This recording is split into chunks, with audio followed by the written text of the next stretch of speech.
The winter wind carved through Blackthorn's main street with the precision of a skinning knife, turning the muddy thoroughfare into a treacherous maze of frozen ruts and black ice. It was the third week of January 1879, and the Nevada had delivered a season so brutal that even the hardened miners spoke of it in hushed, reverent tones. Lottie Kenner stumbled from the mouth of the alley beside the assay office, her gray wool dress torn at the shoulder and hem blood darkening the fabric at her right knee. She pressed a brown leather satchel against her ribs, with both arms hugging it like a drowning woman clutches driftwood. Behind her, the heavy thud of boots on frozen earth grew louder. "Stop her, blast it!" The shout belonged to Jed Marks, one of Erasmus Pike's mine guards, a bull-necked man in a canvas coat with a hickory club swinging from his belt and meanness etched into every line of his face. His partner, a wiry man called Skeet, carried a double-barreled shotgun, its barrels catching the flat winter light like twin promises of violence. Lottie's right ankle twisted on a patch of ice hidden beneath a dusting of snow. Pain lanced up her leg, white-hot and immediate. She gasped, stumbled forward, barely caught herself on the corner post of the Mercantile. Her knee screamed in protest. She forced herself upright and lurched forward, each step a negotiation between will and agony. Around her, the citizens of Blackthorn, women with market baskets, men loading wagons, a boy sweeping the boardwalk, glanced her way, and then away, their eyes sliding off her as though she were invisible. Nobody crossed Erasmus Pike's men, not if they valued their jobs, their safety, or their lives. Across the frozen street, the door of Blackthorn Trading Post swung open with a creak of cold hinges. A man stepped into the pale gray light. He stood just over 6 feet tall, lean but powerfully built, dressed in buckskin trousers worn soft with age and a fringed hunting shirt the color of dried clay. His black hair hung in 2 thick braids bound with strips of red trade cloth, and a single eagle feather was secured horizontally at the back of his head in the traditional manner of the Lakota people. He carried a lever-action Winchester rifle in the crook of his left arm and the brass receiver gleaming dully. His face was angular and weathered, carved by years of sun and wind and hardship, with deep-set eyes the color of charcoal smoke. A scar ran diagonally across his right forearm, pale against his copper skin, visible where his sleeve had pulled back a cavalry saber wound from the Black Hills War. Hototo. Lottie had heard the name whispered in the schoolhouse by older children, mimicking their parents, repeated in the general store with sidelong glances and lowered voices. The Lakota who lived alone in the log cabin at the eastern edge of town. The one who brought venison and elk quarters to the butcher, who traded bundles of dried sage and yarrow root, to the doctor who spoke careful English and kept his distance from everyone. The one nobody invited to church suppers or social gatherings, though they purchased his meat readily enough and paid him in coin, they counted out with barely concealed distaste. She did not know him personally, but she knew his face. 3 years ago, in the brutal winter of 1876, her stagecoach had overturned during a blizzard at Cottonwood Creek, 20 miles north of Blackthorn. She remembered the screaming horses, the violent lurch as the coach left the road, the sickening crack of breaking wood. She remembered waking in a sheep camp, with heavy blankets tucked around her, and a man's hands, gentle, impossibly gentle, pressing a compress of boiled sage against a deep gash in her thigh.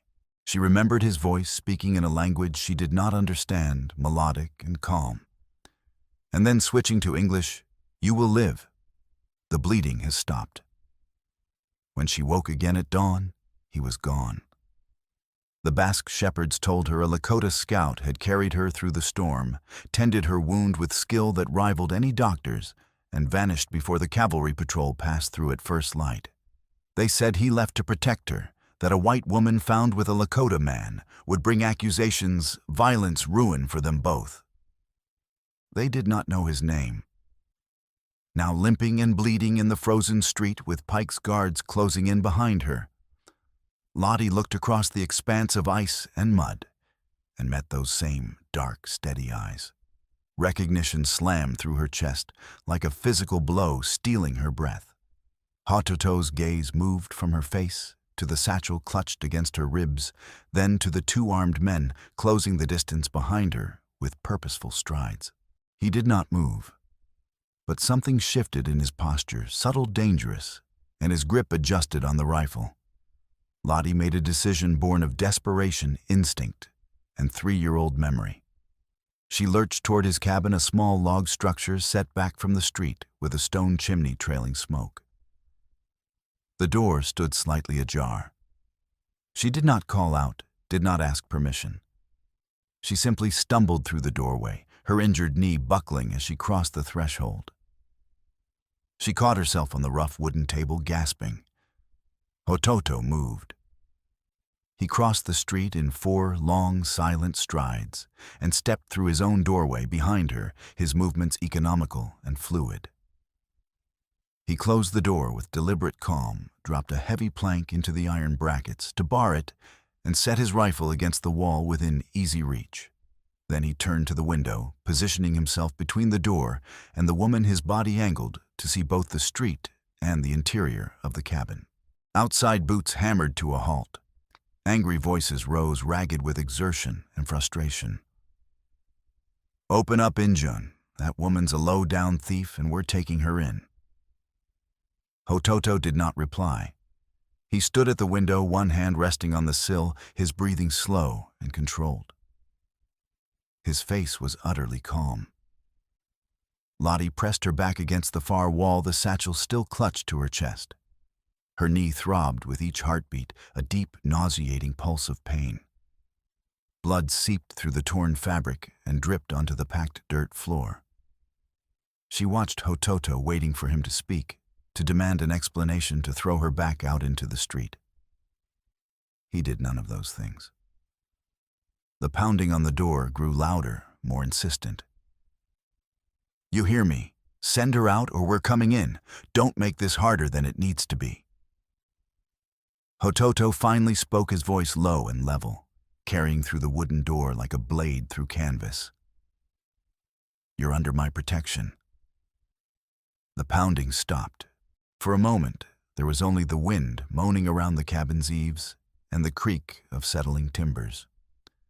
Then Jed Marks swore a string of profanity that would have made a mule skinner blush, and the boots retreated. Lottie heard them conferring in low, heated tones, Marks arguing Skeet cautious, and then the sound of their footsteps moving away down the frozen street. Within 10 minutes, the entire town would know. The Lakota had taken in the schoolteacher. Blackthorn, Nevada, January 1879. Population 234 souls, not counting the seasonal drifters who arrived with the silver strikes and departed when the ore played out. The town clung to the eastern slope of the Shoshone Range like a barnacle on a ship's hull, its entire existence justified by a single enterprise, the Pike Silver Mine. Erasmus Pike, a sharp-faced man in his middle 50s with thinning hair, slicked back with pomade, and a gold watch chain stretched across his vest, owned the operation outright.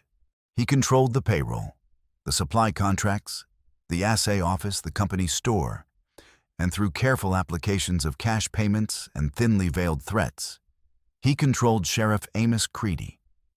Creedy was a practical man in his mid-40s, graying at the temples with a paunch that strained his vest buttons and a perpetually weary expression. He wore a tin star and carried a Colt revolver, but his real tools were compromise and strategic blindness. He kept the peace by ignoring Pike's indiscretions and the inflated prices at the company's store, the delayed safety inspections in the mine shafts, the ledgers that never quite balanced when examined too closely. In return, the mine stayed open, wages flowed into the town, and Blackthorn survived. It was an arrangement built on willful ignorance and mutual benefit.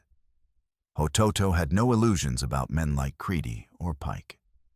He had encountered their kind before, in different uniforms under different flags. He had fought in the Black Hills War of 1876 and 1877, when the United States government broke its sacred treaties and sent cavalry columns to seize Lakota lands rich with gold. He had been at the Rosebud, had ridden with Crazy Horse's warriors in the swirling dust and gun smoke, had seen friends cut down by Gatling fire and saber charges. When the war ground to its inevitable, bitter conclusion, and his people were herded onto reservations at gunpoint, Hototo chose exile over surrender. He drifted south and west through the territories, avoiding cavalry patrols, trading his skills as a tracker and hunter to survive.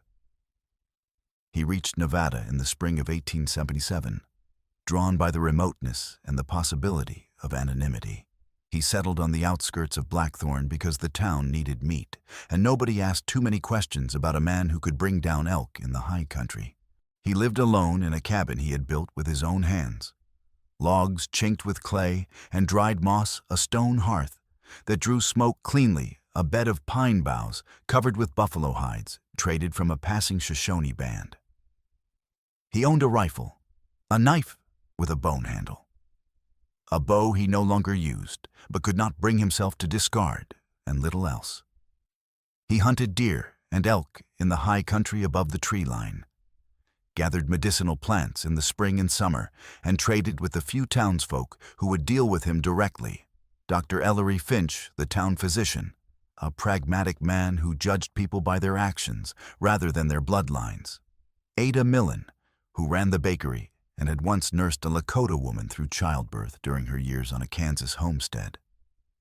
Tom Briggs, a struggling rancher whose teenage son had died in a mine collapse 2 years prior, crushed under tons of rock when a support timber rotted through. The rest of Blackthorn tolerated Hototo's presence the way frontier towns tolerated necessary evils, useful for keeping predators at bay, but never to be invited inside. He did not care. He had learned long ago in the smoking ruins of villages and the frozen camps of winter retreats that trust was a luxury, and survival was the only currency that retained its value. On the morning Lottie Kenner stumbled bleeding into his cabin, Hototo had been at the trading post, purchasing coffee beans and gunpowder. He had paid in coin earned from selling a bull elk to the butcher, counted out the exact amount with careful precision, and received no thanks. The clerk, a pimpled youth who would not meet his eyes, had set the goods on the scarred wooden counter and stepped back as though proximity might be contagious. Hototo had taken the purchases without comment and turned to leave. When he stepped outside into the cold and saw the woman fleeing down the street with 2 armed men in pursuit, he recognized the particular desperation in her movements and the way her head swiveled, searching for sanctuary, the way she clutched the satchel as though it contained her very soul. He had seen that look before in refugees fleeing burning villages, in fugitives running from injustice. When she lurched toward his cabin, he made his choice in the space between one heartbeat and the next. Now, with the door barred and the guards retreating to regroup, he turned from the window to look at her properly. She stood against the far wall, pale and shaking, her blonde hair escaping from its pins in wild tendrils, her blue eyes wide with shock and pain, and something that might have been recognition. Blood pooled slowly at her feet, dark against the packed earth. The satchel remained pressed against her side. "Sit," Hototo said, gesturing to the rough-hewn chair beside the hearth where a small fire crackled. She hesitated, her gaze darting between him and the barred door, then limped forward and sank into the chair with a barely suppressed groan.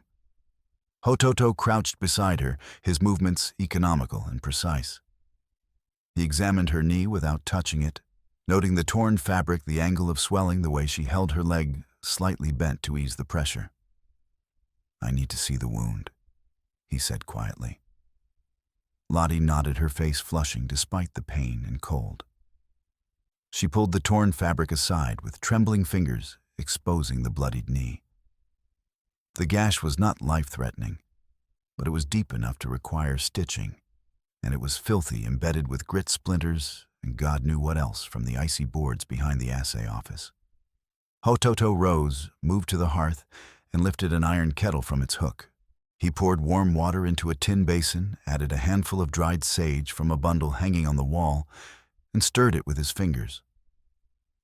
The sharp, clean scent filled the cabin. Then he returned, knelt on one knee, and began to clean the wound with a strip of cloth dipped in the sage water. His hands were steady, his touch firm but careful, the movements practiced from years of tending injuries, his own and others, in conditions far worse than this. Lottie bit her lip against the sting, watching his face. After a moment, she found her voice hoarse and shaky. "Thank you." He did not look up from his work. "Why did they chase you?" She glanced down at the satchel resting on the floor beside her chair. "I took something that belongs to me, to the school fund. They think it belongs to Erasmus Pike." Hototo paused, his dark eyes lifting to meet hers. "What is it?" "Proof," Lottie said quietly, her voice gaining strength. "Proof that he's been stealing from the children, from their families, for years." Hototo considered this, his expression unreadable. He knew of Lottie Kenner. Everyone in Blackthorn did. She had arrived from Philadelphia 3 years ago on the westbound stage, hired as a temporary school teacher to instruct the children of miners and ranchers. She was supposed to stay 1 term, 3 months, maybe 4. She had stayed 3 years teaching reading and arithmetic and history in a 1-room schoolhouse with a leaking roof, broken windows, and not enough books to go around. She lived in a rented room above the general store, took her meals at the boarding house run by a widow named Mrs. Talbot, and attended services at the small Methodist church on Sundays. She was quiet, competent, well-liked by the families whose children she taught. She was, by all accounts, exactly the kind of decent, respectable woman frontier towns desperately needed. She was also, as of this morning, a fugitive. "You went into his office," Hototo said. It was not a question. Lottie nodded, her jaw tightening. "Last night, I waited until the mine office closed and everyone went home. I knew where he kept the ledgers. I'd seen them once before when I went to ask about the school fund matching payments he'd promised. But I also found something else." Her voice dropped. "A letter. An old letter about a mine accident 10 years ago. And my father's name was in it." Hototo's hands stilled for just a moment. "Your father worked in Pike's mine. He died in Pike's mine." Lottie said, her voice suddenly thick with emotion she'd been holding back for hours. 10 years ago, before I came west. The official report said it was a cave-in, an accident. But that letter, it was from the state mine inspector saying Pike had been warned about unsafe conditions in that shaft 3 times and ignored every warning. My father died because Pike wouldn't spend money on proper timber supports.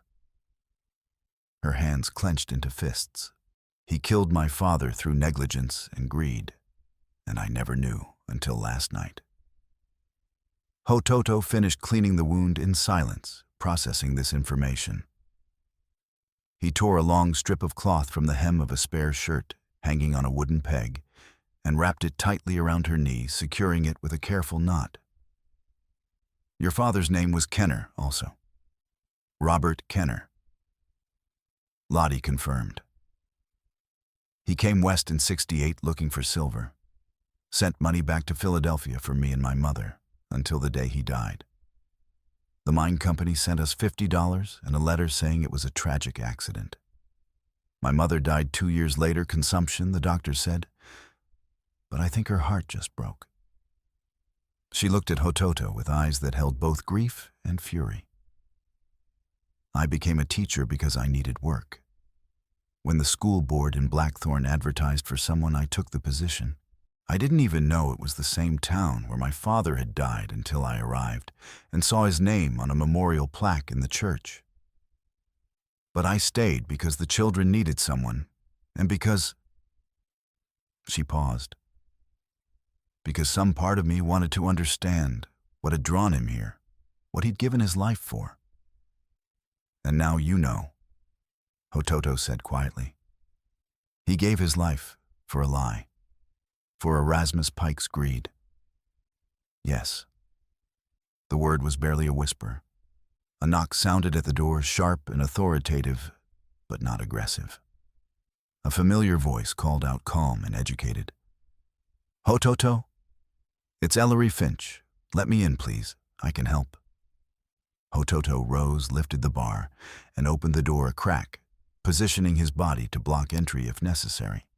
Dr. Ellery Finch stood on the threshold, a lean man in his mid-40s, with graying brown hair, wire-rimmed spectacles perched on a patrician nose, and the kind of quiet competence that inspired confidence. He carried his black leather medical bag in one hand and had a wool coat draped over his arm. I heard what happened, Finch said quietly, glancing past Hototo to where Lottie sat. The whole town's heard by now. Pike's men are spreading a story that she broke into his office and stole company property. But Ada Millen heard them talking in the street, and she told me Lottie was running for her life. May I see to her injuries? Hototo stepped aside. Finch entered, closed the door behind him, and moved immediately to Lottie's side. He set his bag on the table, knelt, and examined the bandaged knee with professional detachment, his fingers probing gently along the joint. That's good work, he said, nodding at Hototo's handiwork. Clean and properly dressed, but I want to check for fracture or dislocation. He asked Lottie to flex and extend her leg to rotate the ankle to press against his hand with her foot. She obeyed, gasping at the sharper stabs of pain, but managing each movement. After a long moment, Finch sat back on his heels. No fracture, no dislocation.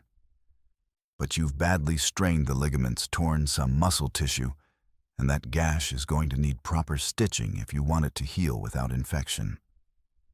I'll brace it for now to stabilize the joint and come back tonight with supplies to stitch it properly. He pulled a thin wooden splint and strips of leather from his medical bag, fashioning a brace that immobilized Lottie's knee while still allowing her to hobble with support. As he worked, he spoke in a voice pitched low enough that it would not carry beyond the cabin walls. Pike's already been to see Sheriff Creedy. He's claiming you broke into his private office and stole confidential business documents. Creedy's in a bind. He owes Pike money, old gambling debts from Carson City that Pike holds over him like a sword. But Creedy's not entirely corrupt. He's weak, not evil. If we can present him with enough evidence, enough pressure from the community, he might do the right thing. Lottie pulled the ledger from the satchel and handed it to Finch. This shows 2 years of embezzled school funds. And this? She produced a folded letter, yellowed with age. Is from the state mine inspector in 1869. It documents 3 warnings Pike received about unsafe conditions in the number 7 shaft. My father died in that shaft's collapse 3 months after the final warning. Finch read the letter carefully, his expression darkening. When he looked up, his eyes held a mixture of sympathy and anger. I didn't know your father, Lottie. I came to Blackthorn in '72, 3 years after this happened. But I've treated enough miners to know Pike runs a dangerous operation. 7 men have died in his mine in the past 2 years alone. Each time he blames operator error or geological instability. But the real cause is always the same: cost-cutting and negligence. Can we use this? Lottie asked urgently. Can we make Pike answer for what he's done? If Judge Ballard sees this evidence, yes, Finch replied. But Ballard won't arrive until Sunday, 3 days from now. Until then, you're in serious danger. Pike won't just let you walk around with proof of his crimes. He'll try to silence you permanently. Hototo spoke from his position near the window. Then she stays here, under my protection. Finch looked at him with a mixture of respect and concern. That's brave, Hototo. but it puts you at risk too. Pike's men won't hesitate to come after both of you. Let them come, Hototo said evenly. I have survived worse than Erasmus Pike. Finch stood collecting his medical bag. I'll do what I can to rally support. Ada Millen is already talking to the mothers whose children attend the school. Tom Briggs might help too. He lost his son in one of Pike's cave-ins. We need to organize people who are willing to stand up, because this can't just be the two of you against Pike's whole operation. He paused at the door, his hand on the latch. I'm going to see Tom and Ada this afternoon. If we can build a coalition before Sunday, we might be able to protect you both long enough for Ballard to hear the case. But be very careful. Pike is desperate, and desperate men do terrible things. After Finch left, Lottie and Hototo sat in silence for a long moment. Finally, Lottie spoke, her voice barely above a whisper. Why are you doing this? You don't owe me anything. Hototo turned from the window, his dark eyes meeting hers. At Cottonwood Creek, I helped you because you were dying and I could save you. Today I help you because what you are doing is right.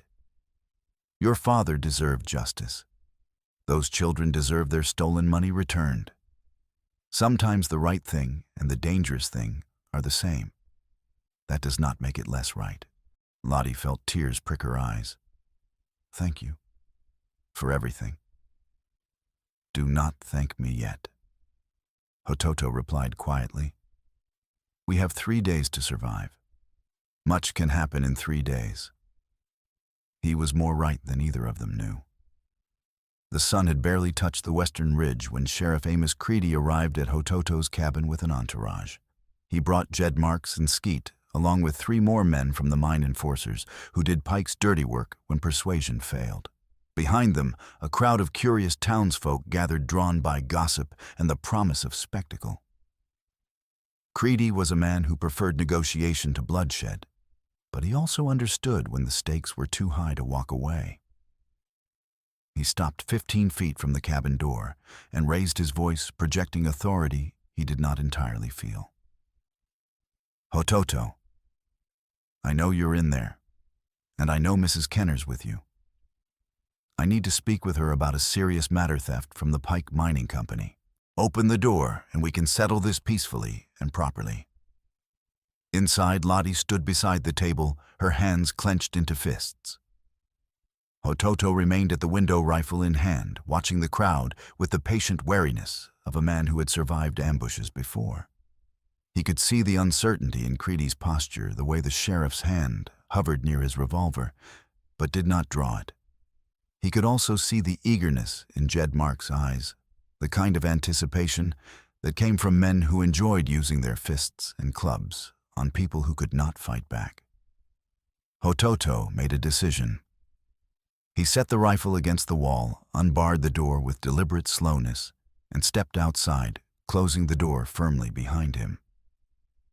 The crowd murmured a ripple of surprise and unease. Hototo stood on the threshold, arms loose at his sides, his body language open, but his eyes watchful.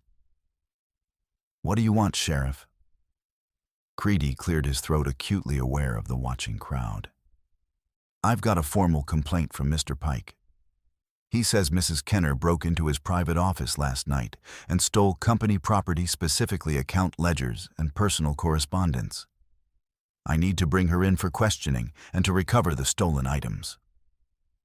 She is my wife, Hototo said clearly, his voice carrying across the frozen street to every ear straining to listen.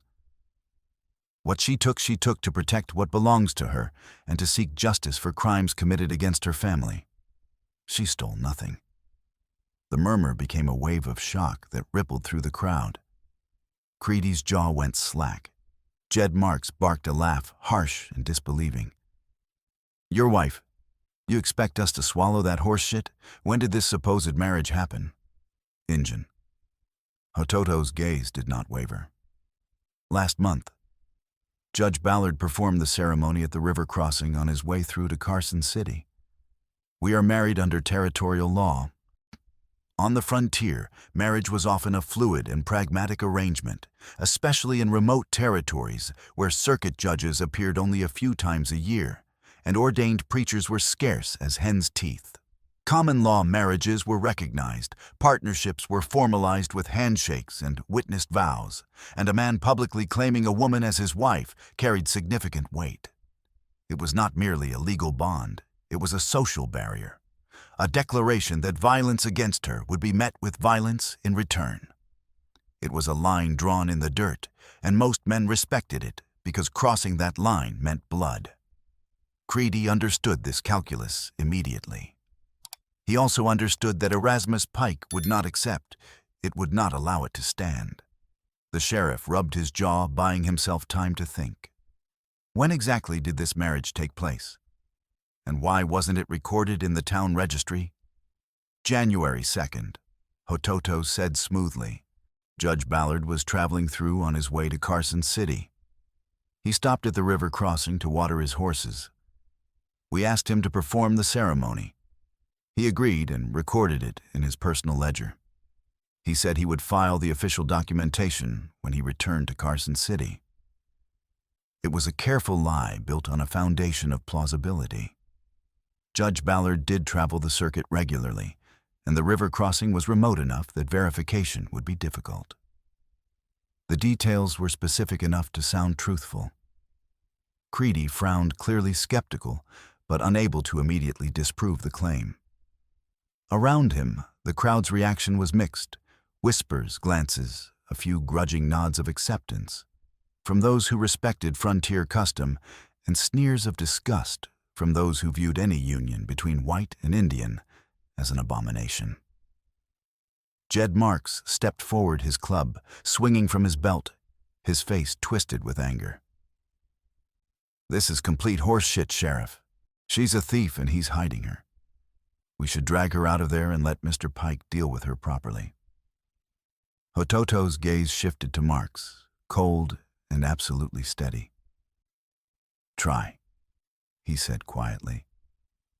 Just one word, but it carried the weight of absolute certainty, the promise that trying would come at a steep price. Marks hesitated, his hand tightening on the club. Beside him, Skeet shifted his grip on the shotgun, raising the barrel slightly. The tension stretched taut as a bowstring, and for a moment it seemed violence was inevitable. Then Creedy, sensing the situation spiraling toward bloodshed, lifted his hand sharply. "Stand down," the sheriff ordered, his voice cracking like a whip. "All of you stand down right now." Marks glared, but obeyed, stepping back with visible reluctance. Creedy turned his attention back to Hototo, his expression hardening into bureaucratic resolve. "I'll need to verify this claim with Judge Ballard when he arrives on Sunday. Until then, Mrs. Kenner or Mrs. Hototo, if what you say is true, stays in town. No leaving Blackthorn, no more visits to Mr. Pike's office or property. Both of you stay visible and available.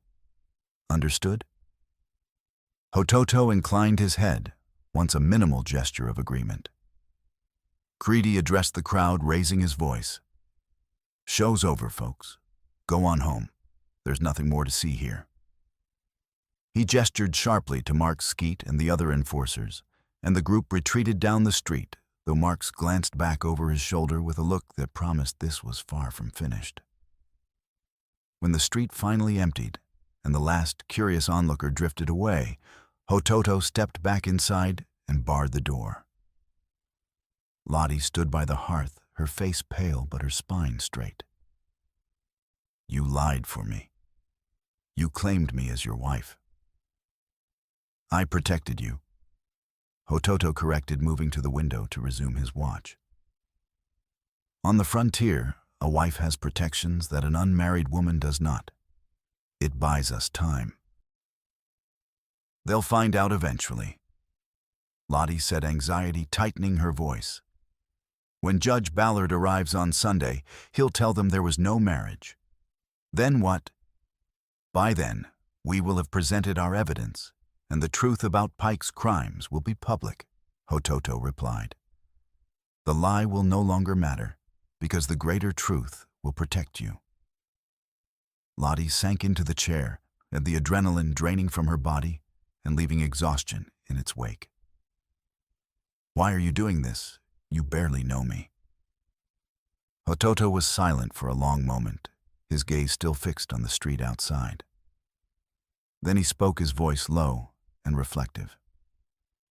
"In the winter of 1876, when I carried you to that sheep camp, I knew nothing about you, except that you were dying, and I could help. That was enough then. Today I know you are fighting for justice, for your father, for the children of this town. That is enough now. A man's character is measured not by what he knows, but by what he does when action is needed." Lottie studied his profile, the strong line of his jaw, the way he held himself with quiet dignity, despite the prejudice he faced daily. "At Cottonwood Creek. Why did you leave before dawn?" Hototo finally turned to face her. "The cavalry was coming. The shepherds warned me at first light. If the soldiers had found me with you, a white woman injured in my care, they would have assumed I harmed you. They would have hanged me from the nearest tree and called it justice." His voice was flat, matter-of-fact, recounting reality without bitterness. "And you would have been shamed, marked as a woman who had been with a Lakota man, willingly or not. Your reputation would have been destroyed. Your life in any decent town would have been impossible. I left to protect us both from that fate." Lottie felt her throat tighten. "I wish you had stayed. I would have told them the truth. The truth does not matter to men who have already decided what they believe." Hototo replied quietly, "I learned that lesson many times, in many ways. But I have never regretted helping you. Not then. Not now." Before Lottie could respond, there was another knock at the door, softer this time, almost hesitant. Hototo moved to the window, peered out carefully, then unbarred the door. Tom Briggs stepped inside, quickly glancing over his shoulder before Hototo closed the door again. Briggs was a weathered man in his late 40s, lean and hard from years of ranch work, with calloused hands and a face carved by grief. "I heard what happened," he said without preamble. "Heard you claimed Lottie as your wife, and I heard Pike's already planning his next move." He looked at Lottie. "My boy Jacob died in Pike's mine 2 years ago. Cave-in during the night shift. They told me it was an accident, told me these things happen in mining. Gave me $50 and told me to be grateful the company was so generous." His voice cracked slightly. $50 for my son's life." Lottie stood despite her injured leg, her face filled with compassion. "Mr. Briggs, I'm so sorry. I didn't know. Most people don't." Briggs interrupted. "Pike makes sure the stories don't spread. But I've carried that anger for 2 years, and if you've got proof he's been running an unsafe operation stealing funds, I want to help you bring him down." Lottie retrieved the ledger and the letter from the satchel. "This ledger shows embezzlement, and this letter documents safety warnings. Pike ignored warnings that led to my father's death 10 years ago. It's the same pattern that killed your son." Briggs read both documents carefully, his hands trembling slightly. When he finished, he looked up with eyes that held both rage and hope. "This is enough to ruin him. But you need more than documents. You need a witness, someone from inside the mine who can testify about current conditions, someone Pike can't dismiss or discredit." "Do you know anyone who would talk?" Hototo asked. "Maybe," Briggs said slowly. "There's a young fellow named Caleb Dunn works in the mine office doing records and timekeeping. He's scared, everyone is, but he's got a conscience. I've heard him talking to some of the other young miners, questioning why so many men have died. If you could get to him, convince him to testify." He trailed off. "Where is he now?" Lottie asked. "Works the evening shift at the number 3 Audit. I could get you there, but it's risky. Pike's men are watching everywhere. Hototo moved to the table where his rifle rested. We go tonight, after dark, when the town is quiet. Lottie nodded, squaring her shoulders, despite the pain radiating from her knee. Then we go tonight.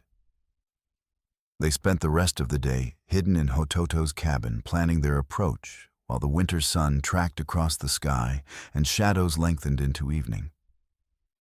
Dr. Finch returned as promised, bringing supplies to properly stitch Lottie's knee. She gritted her teeth through the procedure, refusing laudanum because she needed to stay sharp. When Finch finished, he wrapped the wound with clean bandages and reinforced the brace. "You're tougher than you look, Lottie Kenner," Finch said with grudging admiration. "I've had to be," she replied quietly. "Life doesn't give us choices about when to be strong." As twilight deepened into full dark, Lottie found herself watching Hototo as he checked his rifle-counted ammunition, prepared for danger with the calm efficiency of a man who had done this many times before. She realized she knew almost nothing about him, beyond the bare facts that he was Lakota, that he had fought in the wars, that he lived alone. "Hototo," she said quietly, "at Cottonwood Creek, you told me your name means warrior spirit who sings. Why don't you sing anymore?" He paused in his preparations, his hands stilling on the rifle. For a long moment he did not answer. "Then, I sang before the wars. Songs my mother taught me, songs for the changing seasons and the hunt and the celebration of life. But after the wars, after watching my friends die, after being driven from our lands, after choosing exile over reservation, there was nothing left to sing about. Singing requires hope, and I had none." "Do you have hope now?" Lottie asked. Hototo looked at her, really looked at her. Something shifted in his expression. "Perhaps. A little. Enough to keep moving forward." "That's something," Lottie said softly. "Yes," he agreed. "That is something." While Hototo and Lottie prepared to leave the cabin under cover of darkness, other preparations were underway elsewhere in Blackthorn. Preparations they knew nothing about yet.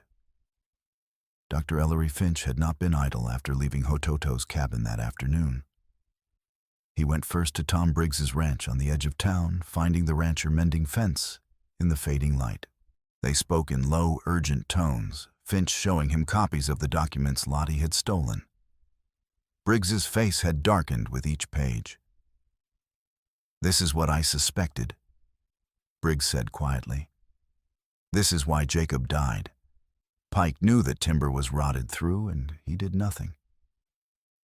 "We need to act," Finch said. "Not just the two of us. We need people willing to stand up to protect Lottie and Hototo until Judge Ballard arrives. Pike's going to try something tonight, tomorrow, I don't know when.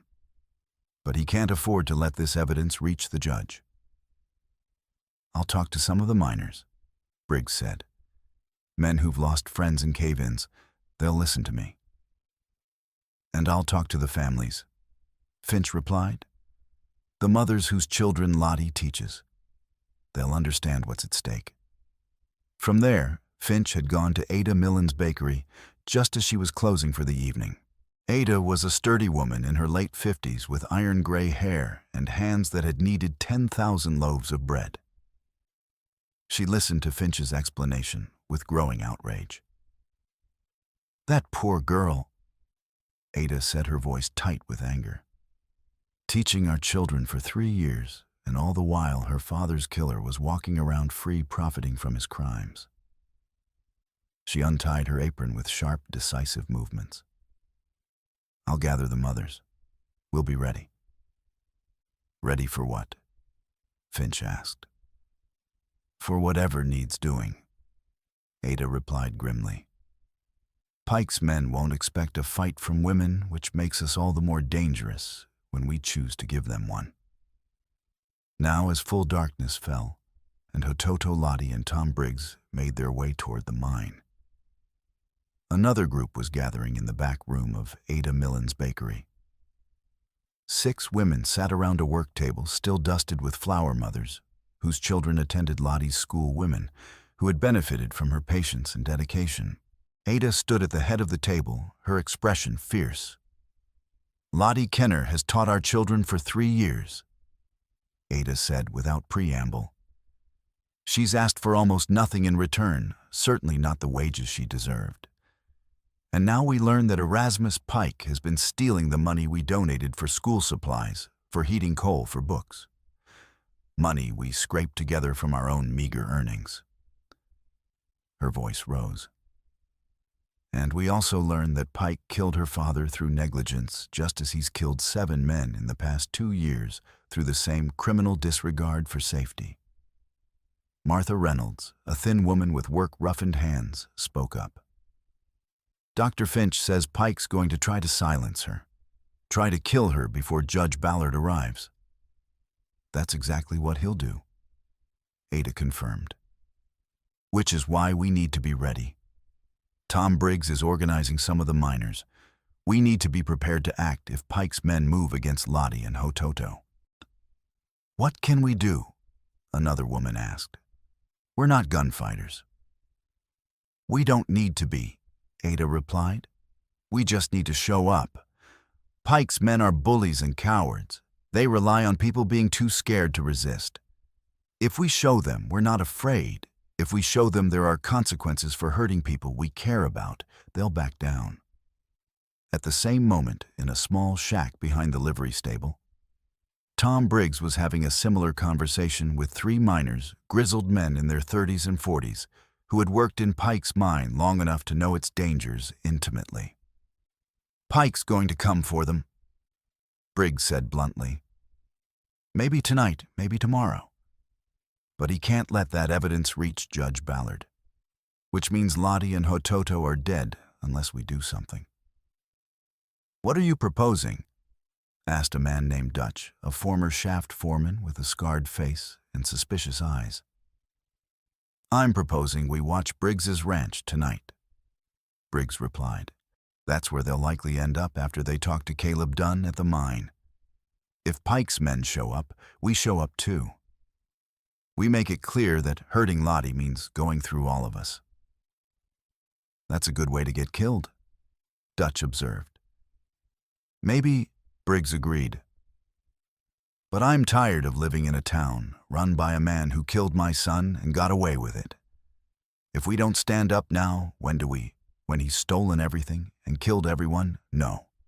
It ends tonight, if it needs to." The miners looked at each other, a silent conversation passing between them.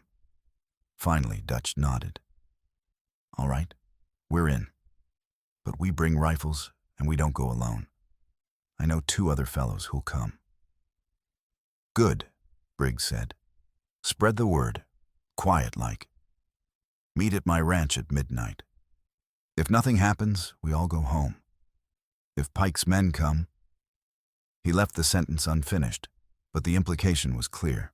When full darkness fell, Hototo and Lottie left the cabin with Tom Briggs leading the way, through back alleys and frozen washes. The night was bitterly cold stars, glittering like ice chips overhead. They moved in silence, their breath visible in white clouds. Twice they had to hide as groups of searchers passed nearby, their lamps swinging through the darkness. But Briggs knew the terrain well, and he guided them safely to the eastern edge of town where the mine operations began. The number 3 adit loomed ahead, a dark mouth carved into the base of the ridge, timber-braced and forbidding. 2 guards stood at the entrance, stamping their feet against the cold and passing a flask back and forth. Briggs stopped behind a pile of crushed ore tailings and pointed. "Dunn's inside, probably near the main junction about 100 yards in. There's a side entrance, a ventilation shaft about 50 yards to our left. It'll bring you down to the lower tunnel where you can access the main drift without going past the guards." Hototo studied the layout, his eyes adjusting to the darkness, picking out details and angles. "How will you distract them?" Briggs pulled a flask from his coat and grinned mirthlessly. "I'll be a friendly drunk, looking to share a drink and some gossip. Works every time. When they're focused on me, you move fast. They waited until Briggs made his approach, calling out in a loud, jovial voice that carried across the cold air. The guards turned toward him, one laughing at whatever story he was spinning. Hototo touched Lottie's arm, and they moved, slipping through the darkness like shadows. The ventilation shaft was exactly where Briggs said it would be, a narrow opening, barely wide enough for a person to squeeze through, with iron rungs bolted into the rock forming a crude ladder descending into blackness. Hototo pulled a small lantern from his coat, shielded it to reduce the light, and descended first. Lottie followed her injured knee, protesting every downward step, with sharp jabs of pain that made her vision blur. The descent seemed endless. The shaft was narrow enough that her shoulders brushed the rock walls on both sides, and the darkness below was absolute, swallowing the meager light from Hototo's lantern. Her hands ached from gripping the cold iron rungs, and her knee throbbed with each movement. 3 rungs from the bottom, her braced legs slipped the wooden splint, catching on a protruding rock. She gasped as pain exploded through the joint, white-hot and nauseating. Her hands lost their grip. She fell. It was only a few feet, but in the darkness it felt like plunging into an abyss. Strong hands caught her, breaking her fall. Hototo steadied her against his chest, his arms wrapped around her waist, taking her full weight. "I have you," he said quietly, his breath warm against her ear. "You're safe." Lottie clung to him for a moment, trembling, waiting for the worst of the pain to subside. Then she forced herself to stand on her own, though his hand remained at her elbow, ready to catch her again if needed. They emerged in a narrow tunnel lit by occasional oil lamps hanging from timber supports. The air was thick and oppressive, heavy with moisture and the smell of blasting powder and deep earth.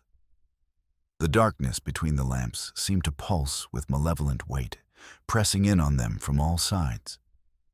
Water dripped somewhere in the distance, a rhythmic plink, plink, plink that echoed eerily off the rock walls. Somewhere ahead, they could hear the faint sound of pickaxes and the creak of ore carts on iron rails. They moved carefully along the tunnel, staying in the pools of shadow between the lamps, Lottie leaning heavily on Hototo's arm.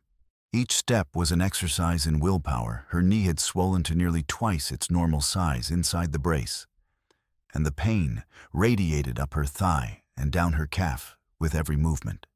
Sweat beaded on her forehead despite the cold, and she had to bite down hard on her lip to keep from crying out. The tunnel narrowed further, forcing them to move single file. The ceiling dropped until even Lottie had to duck her head. The air grew thicker, harder to breathe, as though the mountain itself was slowly suffocating them. Lottie's chest tightened with the beginnings of panic. The weight of all that rock above them, the darkness pressing in from all sides, the knowledge that they were deep underground, in a mine that Pike had deliberately made unsafe. "Breathe slowly," Hototo murmured somehow, sensing her distress. "We are almost there. Stay with me." His calm voice anchored her, pulled her back from the edge of panic. She focused on putting one foot in front of the other, on the steady warmth of his presence just ahead of her, on the promise that this would end. After what felt like an eternity, they reached a junction where 3 tunnels converged. A young man sat on an overturned crate, writing in a ledger by lamplight. He was lean and tired-looking, no more than 20, with the pale complexion of someone who spent most of his time underground. "Caleb Dunn," Lottie said softly, stepping into the light. The young man jerked as though shot, his pencil clattering to the ground. "Who, Mrs. Kenner? What in blazes are you doing down here? Pike's men are looking everywhere for you." His voice rose with panic. "If they find you here, if they find me talking to you—" "They won't," Hototo said calmly, moving to stand beside Lottie. His presence seemed to steady the young man, somehow the quiet authority in his voice cutting through the panic. Lottie limped forward, her injured leg dragging slightly. "Caleb, I need your help. I have proof that Pike's been stealing from the school fund and running an unsafe mine. But I need someone who works here, someone who's seen the corruption firsthand to testify when Judge Ballard arrives on Sunday. Will you help me? Caleb's face went even paler, his hands shaking as he picked up the dropped pencil. Mrs. Kenner, you don't understand. If Pike finds out I talk to you, I'm dead. He's killed before, maybe not with his own hands, but he's had people killed. Accidents, cave-ins, men who knew too much just disappearing. How many men have died in this mine in the last 2 years? Hototo asked quietly. Caleb swallowed hard. 7. 7 men in 2 years. And every single time Pike blamed operator error or geological instability. But I've seen the inspection logs. I've seen timber marked as safe when you could stick your finger through the rot. I've seen blasting schedules pushed up to meet quotas with no time for proper shoring. I've seen... He stopped, his voice breaking. I've seen men die because Pike values profit over people. Then help us stop him, Lottie urged. Come to the hearing on Sunday. Tell Judge Ballard what you've told us. That's all we're asking. Caleb looked between them at Lottie with her injured leg and desperate determination at Hototo with his quiet strength and steady gaze. He was silent for a long moment, wrestling with fear and conscience. Finally, he nodded the movement, small but definite. All right, I'll testify, but I can't be seen with you. I'll come to the hearing and tell the truth, but until then, I have to act like I know nothing. If Pike suspects... A shout echoed from deeper in the mine mail, and angry. Someone's in the lower tunnels. I saw a light that shouldn't be there. Hototo grabbed Lottie's arm. We have to go, now. Caleb pointed down the left-hand passage with a trembling finger. That tunnel leads to an old exploratory drift that didn't pan out. There's a second ventilation shaft at the far end. It comes out near the abandoned stamp mill north of here. Go! They ran or tried to. Lottie's knee buckled on the third step, and she would have collapsed if Hototo hadn't caught her. Without hesitation, he swept her up into his arms, cradling her against his chest, and moved swiftly down the tunnel. His breathing remained steady despite her weight, his movements sure despite the uneven ground and failing light. Behind them, boots pounded on stone, and angry voices shouted. Lamplight flickered and grew brighter as the searchers closed in. The tunnel narrowed drastically, forcing Hototo to turn sideways, his shoulders scraping against the rough rock walls. The ceiling dropped until he had to bend, nearly double still, carrying Lottie, his muscles straining with the effort. They splashed through ankle-deep water that seeped from cracks in the rock, the cold shocking after the relative warmth of the deeper mine. The water soaked through their boots and clothing, adding weight and discomfort to their flight. The tunnel walls seemed to close in, becoming claustrophobic, the darkness absolute except for the faint glow of their pursuers' lamps behind them. Finally, the tunnel dead-ended in a small chamber with a ventilation shaft leading upward, rough-hewn and steep, with fewer rungs than the entrance shaft and spaced further apart. Hototo set Lottie down carefully, both of them gasping for breath. Can you climb? She looked at the shaft, at the iron rungs, disappearing into darkness above, at the impossible distance between them, at her ruined knee that could barely support her weight. For a moment, despair threatened to overwhelm her completely. But then she looked at Hototo's face, saw the absolute belief there, and found a reserve of strength she didn't know she possessed. I have to. So I will. This time she went first with Hototo, directly below her, close enough to catch her if she fell. The climb was the worst physical experience of her life. The rungs were spaced for a tall man's stride, forcing her to stretch her injured leg to its absolute limit, with each upward reach.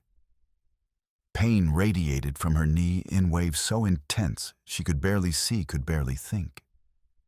Her hands, already raw from the descent, began to bleed as the rough iron tore open blisters. Sweat poured down her face despite the cold mixing with tears she couldn't stop. Halfway up, her strength gave out. Her injured legs simply refused to push any more, the muscles spasming and failing. She hung from the rung by her hands, dangling over the drop, unable to find the strength to pull herself up to the next rung. "I can't," she gasped. "Hototo, I can't."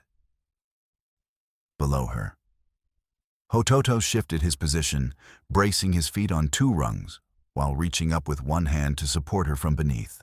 His palm pressed against the small of her back, taking some of her weight.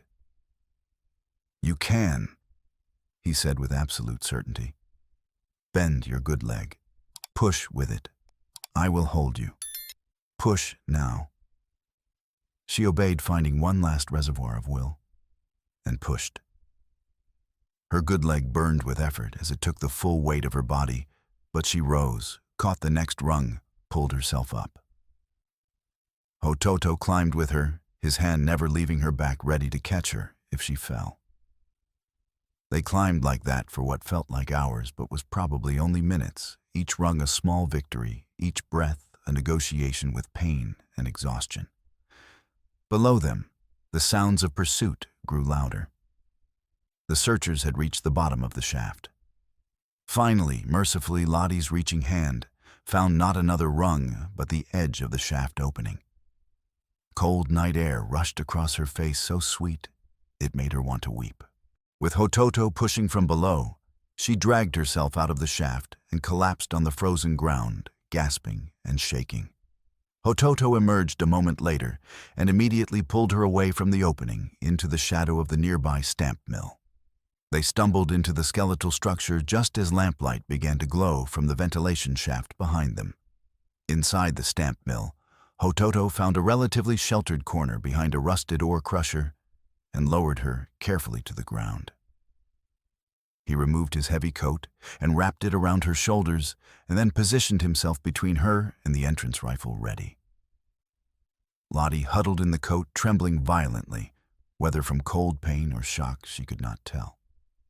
Probably all 3. They sat in the darkness, listening to their own heartbeats and the sound of boots searching outside. The men eventually moved on, their curses fading into the distance. Only then did Hototo relax slightly, though he kept his rifle close. "We should keep moving," he said quietly. "They'll come back with more men." "I can't," Lottie admitted, her voice breaking with exhaustion and shame. "I'm sorry. I can't walk anymore. The pain. Then we rest here until you can," Hototo said, simply settling beside her and pulling her against his side to share warmth. "We have survived this far. We will survive a little longer."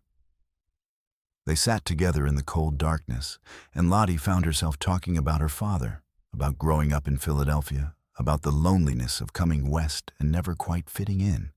And Hototo, after a long silence, began to talk too about his childhood in the Black Hills, about learning to hunt from his father, about the beauty of the land before the soldiers came, about the friends he had lost in the wars, about choosing exile because he could not bear the slow death of reservation life. "I am tired of running," he said finally. "I am tired of being alone, but I do not know how to be anything else anymore." Lottie reached out in the darkness and found his hand. "You're not alone right now." His fingers closed around hers, warm and solid. "No, right now I am not." They stayed like that for hours, talking quietly, sharing stories and pain and something that felt almost like hope. And when the first gray light of dawn began to seep through the broken walls of the stamp mill, they rose together and continued their journey toward Tom Briggs's ranch, where they hoped to find temporary safety. They did not know that safety was about to arrive in a far more dramatic fashion than either of them expected. They reached Tom Briggs's homestead as the sun broke over the eastern mountains, both of them stumbling with exhaustion. Briggs met them at the door, his face grave with concern. He ushered them inside without a word, settling Lottie near the fire and pressing hot coffee into her shaking hands. "Pike knows you were in the mine," Briggs said without preamble. "His men are turning the town inside out looking for you. And there's worse news." He paused, his expression darkening. "Pike's planning to blow the number 3 shaft tomorrow night. He's going to collapse the tunnels and bury all the physical evidence of his safety violations. He'll blame it on geological instability, pay out some token compensation, and that'll be the end of it." Lottie's cup clattered against the saucer. "But there are men working in those tunnels. He'd be killing them." "He'll empty the mine first," Briggs said grimly. "Claim he got warnings of instability, order an evacuation. The men will think he's being responsible. But what he's really doing is destroying evidence." He pulled a crumpled piece of paper from his pocket. "There's more. Caleb Dunn sent this through a friend. Says Pike's also planning to damage part of the ventilation system that connects to the school shed, you know, where Dr. Finch has been hiding families who are scared of Pike's retaliation. If the blast goes wrong, or if Pike wants it to go wrong, that shed could come down too." Hototo's face hardened into something dangerous. He would murder children to hide his crimes. "Pike's desperate," Briggs said. "And desperate men don't care about collateral damage. We have to stop him before Sunday, before Judge Ballard arrives. If the evidence is destroyed, even Caleb's testimony won't be enough." They spent the next hours planning, but exhaustion was catching up with all of them. Lottie's knee had swollen grotesquely, and she could no longer put any weight on it at all. Hototo had dark circles under his eyes from 2 nights without sleep. They needed rest before they could act. What they didn't know was that rest would not come. Night fell. Lottie dozed fitfully in a chair by the fire, while Hototo kept watch at the window and Briggs checked on his livestock in the barn. None of them heard the riders approaching until it was almost too late. The thunder of hoofbeats jolted them all to alertness. Hototo moved to the window and cursed softly. "Riders, at least 8, coming fast." "Pike's men," Briggs said, grabbing his rifle from above the door. "Someone must have talked. They know you're here." There was no time to run, no time to hide. Hototo positioned himself near the door, rifle ready.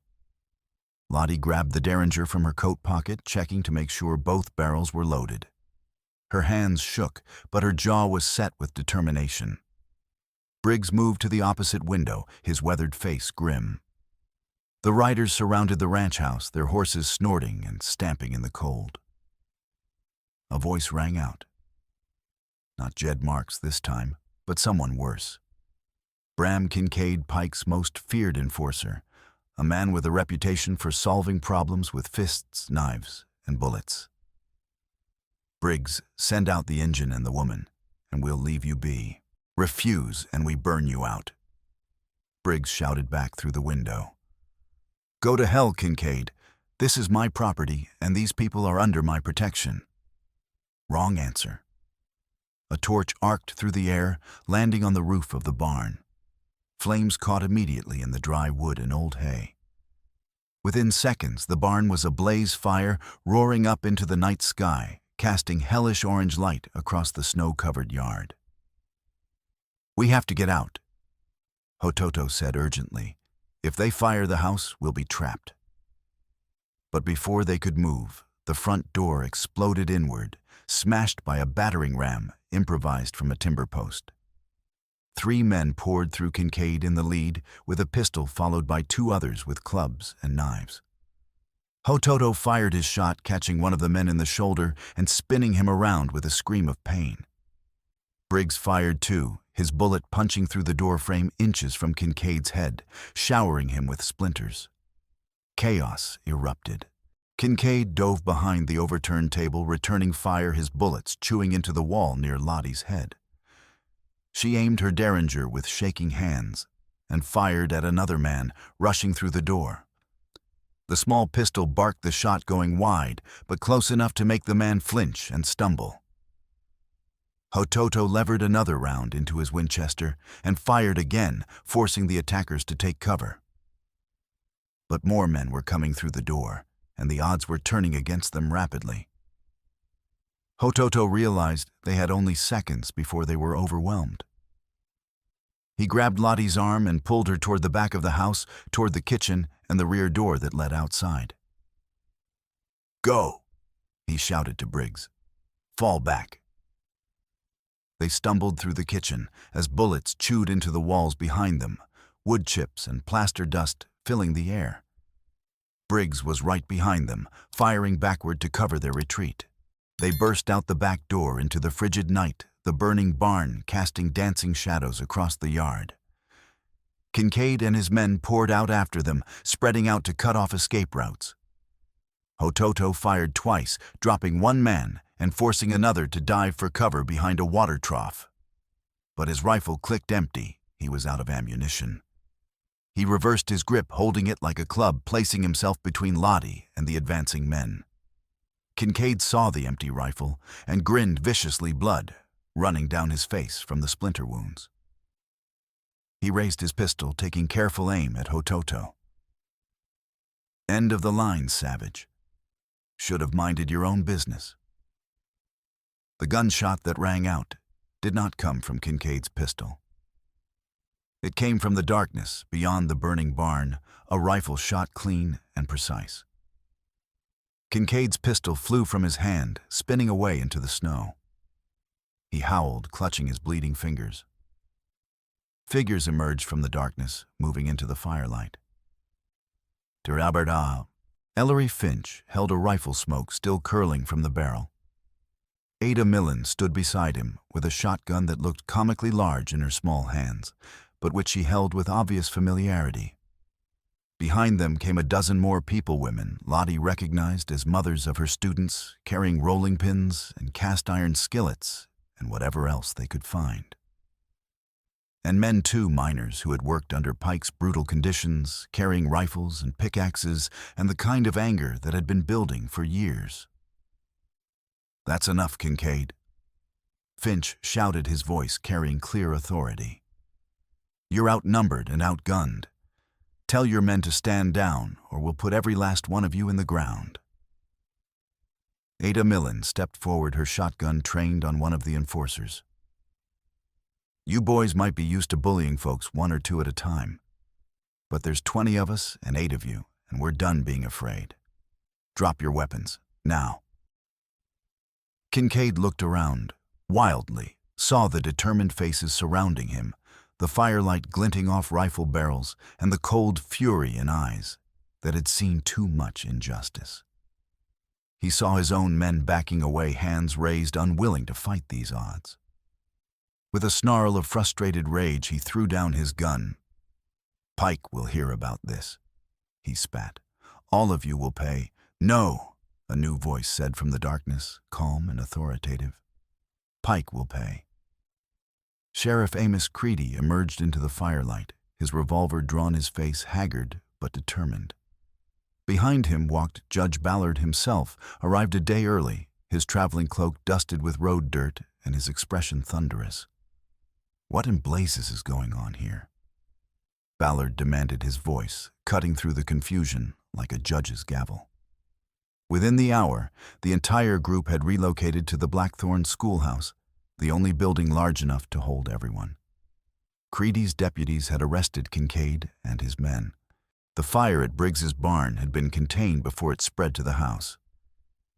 And now, by lamplight in the crowded schoolhouse, the truth finally came out. Lottie stood before Judge Ballard, her injured leg throbbing, but her voice steady, and presented everything: the embezzlement ledger, the letter documenting her father's death and Pike's negligence, the deed showing fraudulent land sales, and testimony from Caleb Dunn, who had been brought in under protective custody. "This man killed my father through negligence 10 years ago." Lottie said, her voice ringing clear in the packed room. "Robert Kenner died in the No. 7 shaft collapse. because Erasmus Pike ignored 3 warnings from the state mine inspector about unsafe conditions. Pike chose profit over safety, and 7 men died as a result. And he's been doing the same thing ever since. 7 more men have died in the past 2 years alone. He's been stealing from the school fund for years, defrauding families who could barely afford to contribute. He was planning to destroy evidence by blasting the mine tomorrow night, even if it meant killing innocent people in the process. He's a murderer, a thief, and a coward, and I want him to face justice. Ballard examined the documents with meticulous care, his expression growing darker with each page. He questioned Caleb Dunn, extensively probing for inconsistencies, but the young man's testimony held firm. He reviewed the ledger entries, comparing them with his own knowledge of typical mining operations.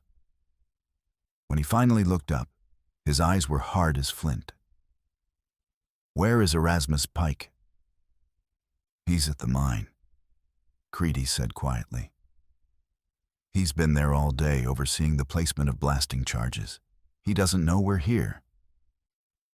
"Then let's go have a conversation with Mr. Pike," Ballard said coldly. "Sheriff, gather your men. We're making an arrest." The confrontation at the mine was brief and brutal. They found Pike in the main office of the No. 3 Adet, going over blasting schedules with 2 of his remaining enforcers. When he saw the crowd approaching, led by Judge Ballard, backed by armed deputies and angry townsfolk, his face went through a rapid series of expressions: shock, rage, calculation, and finally fear. "Judge Ballard," he said, his voice shaking slightly as he tried to muster his usual smooth charm. "What an unexpected pleasure. I wasn't expecting you until tomorrow." "Erasmus Pike." Ballard interrupted, his voice cutting like a blade. "You are under arrest for embezzlement, fraud, negligent homicide, conspiracy to commit murder, and numerous other crimes I will enumerate at your trial. You will be remanded to state custody immediately." Pike's composure cracked. "You can't prove any of that. Whatever lies that woman has told you."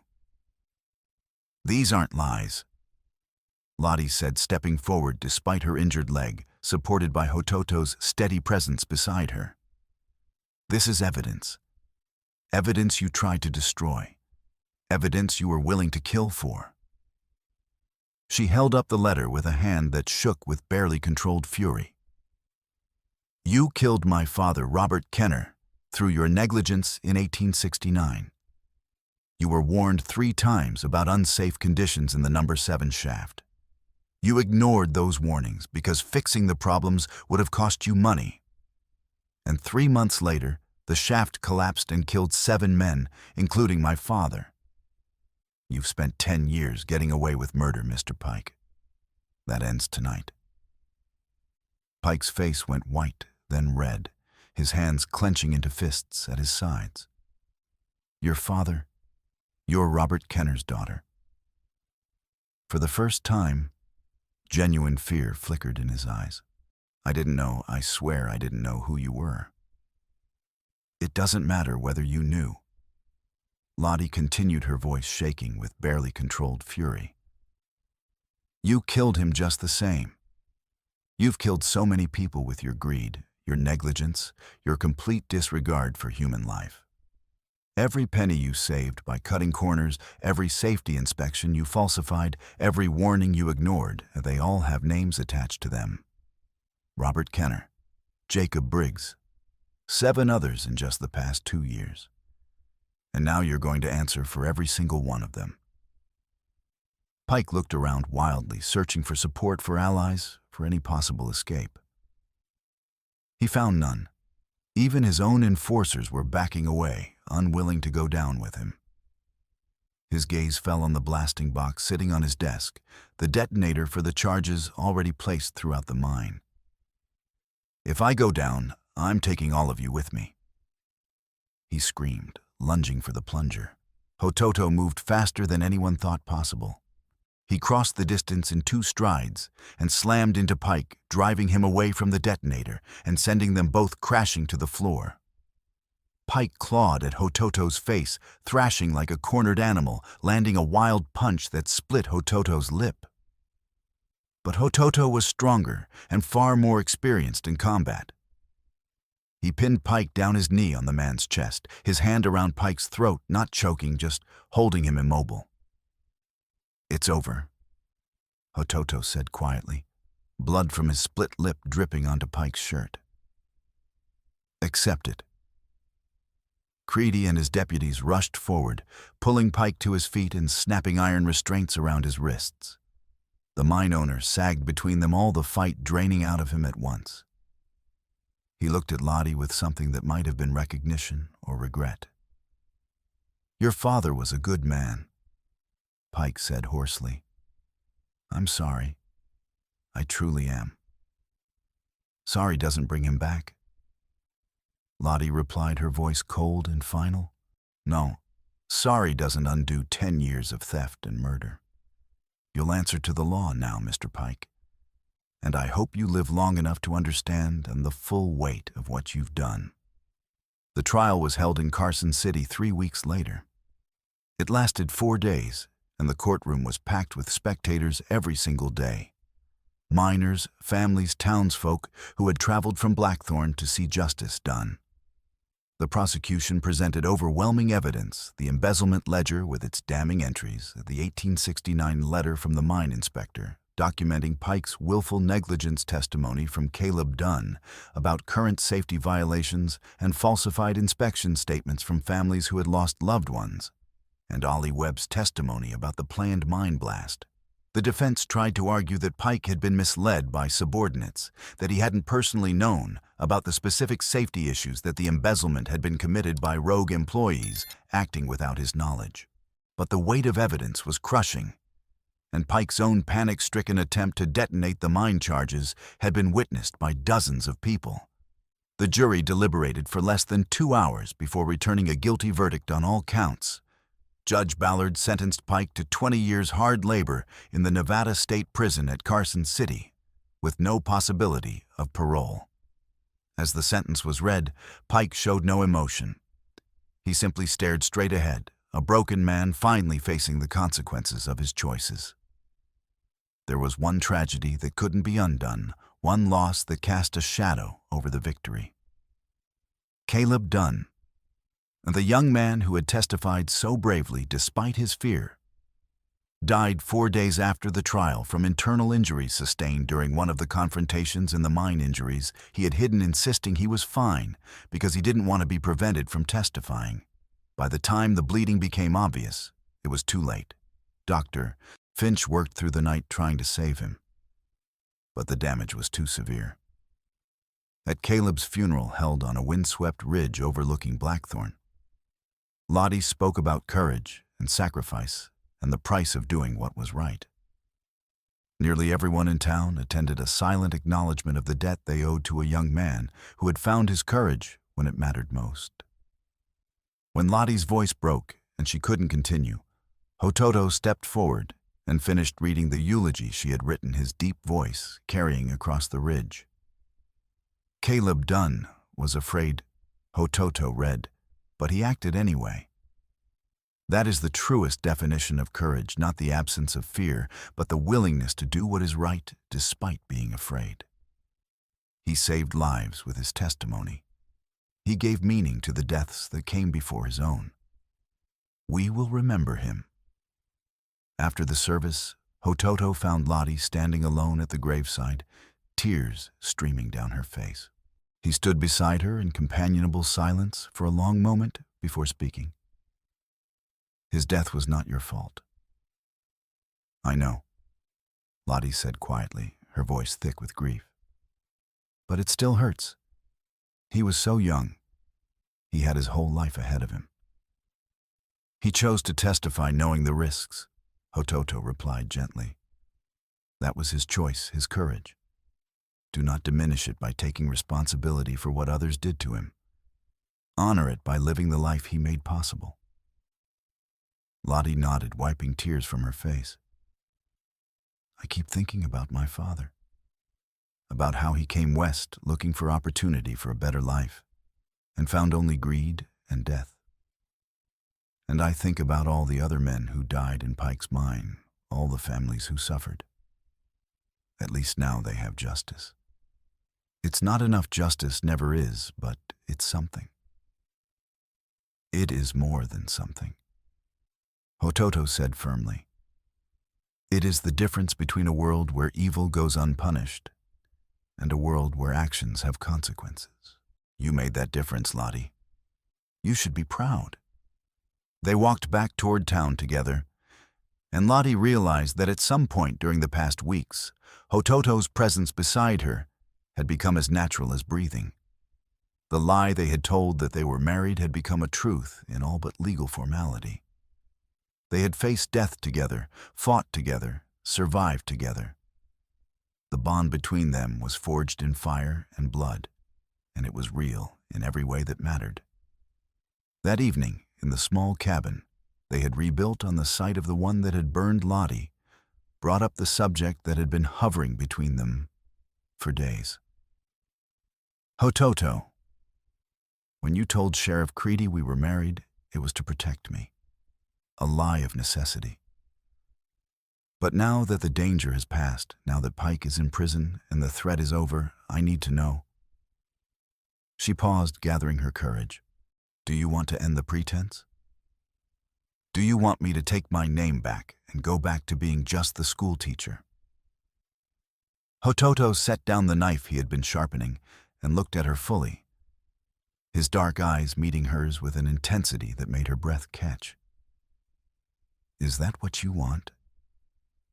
I asked you first.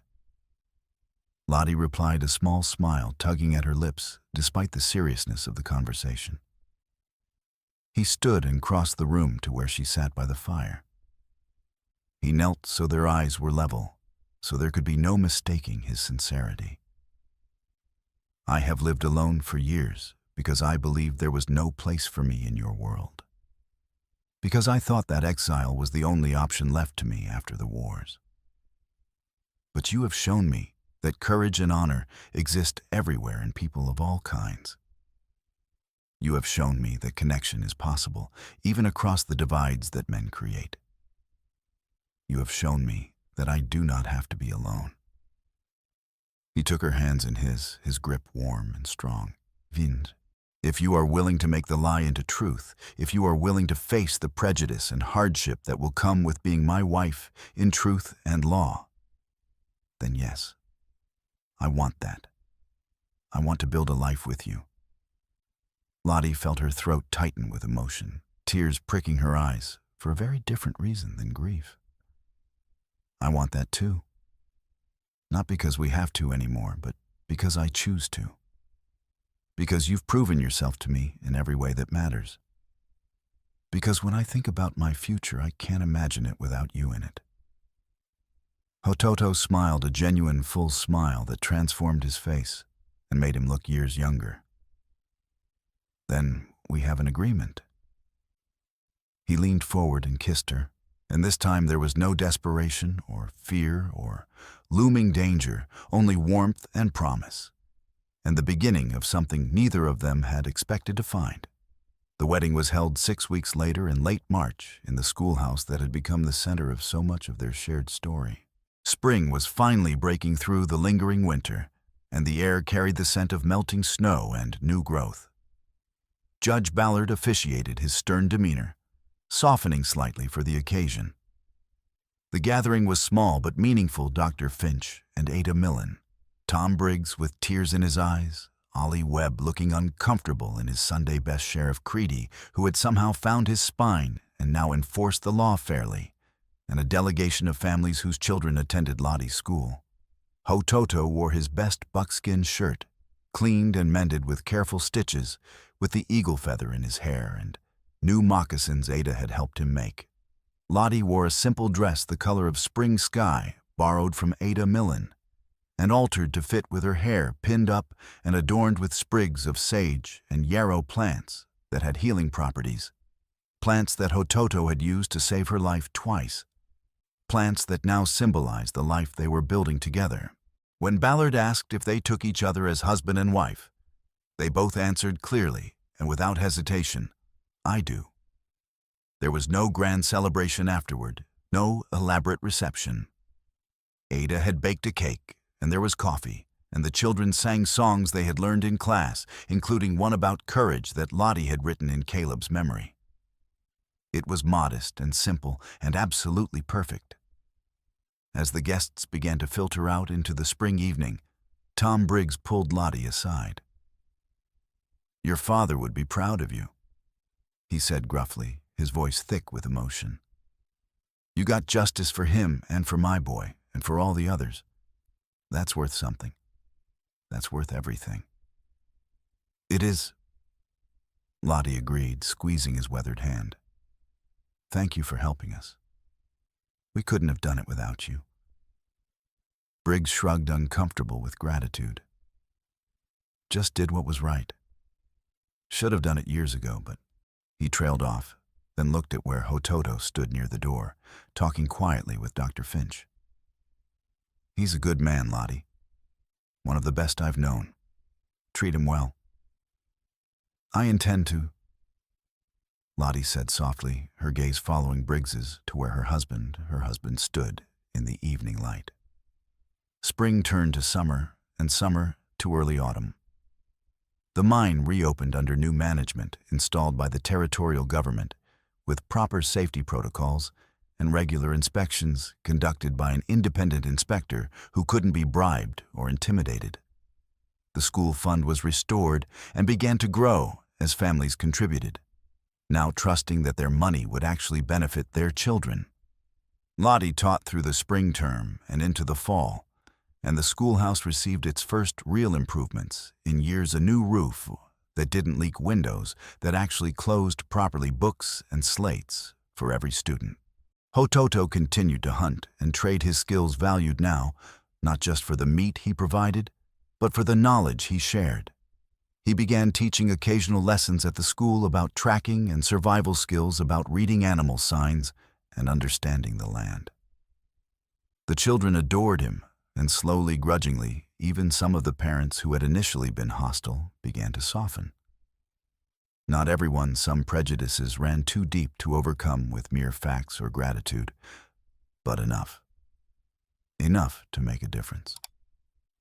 One evening in October, as the aspen leaves turned gold on the mountainsides above town, Lottie and Hototo sat on the porch of their cabin, watching the sunset paint the western sky in shades of orange and purple.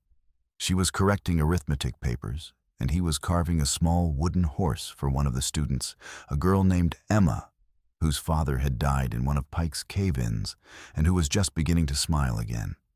"Do you ever regret it?" Lottie asked, suddenly setting down her pencil. "Staying here, tying yourself to me, to this town, to all the complications that come with it."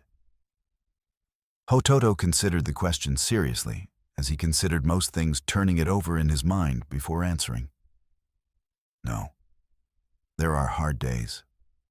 Days when the old angers and grief resurface. Days when someone looks at me with hatred just for existing, or when I hear people whisper as we pass. But there are also good days. Many good days. Days when I teach a child something useful and see understanding light up their face. Days when someone who once would not speak to me now nods in greeting. Days when I sit beside you in the evening and feel..." He paused, searching for the right word. "Peace. I did not think I would feel peace again in this life. You gave me that. So no, I do not regret." Lottie reached over and took his hand, and their fingers intertwining with the easy familiarity of people who had learned to read each other's silences as well as their words. "I'm glad, because I don't regret it either. Coming here, fighting Pike, finding you, all of it. Even the hard parts, especially the hard parts, maybe because they showed me what I was capable of when I had to be." They sat in comfortable silence as the stars began to emerge overhead, the same stars that had witnessed their desperate flight and their hard-won victory. The road ahead would not be easy. There would be more struggles, more prejudice, more challenges to overcome. But they would face them together, bound by trust, forged in fire proven through trial, and tempered into something stronger than either of them had been alone. And somewhere in whatever place the dead went to rest, Robert Kenner and Jacob Briggs and young Caleb Dunn could rest easier, knowing that justice had been served, that the man who had taken their lives had finally paid the price, and that the people they had left behind were building something better from the ashes of what had been. The wind picked up slightly, carrying the scent of pine and sage from the mountains. Hototo stood and helped Lottie to her feet. Her knees still troubled her on cold days, a permanent reminder of that desperate week. But she managed well with a cane Hototo had carved for her from mountain ash. They went inside together, into the warmth and light of their shared home, and closed the door on the darkness. Tomorrow they would rise and continue the work of building a life in a hard land, of teaching children and tending wounds, and slowly, patiently changing minds, one small act of courage at a time. But tonight they had each other, and that was enough. More than enough. It was everything.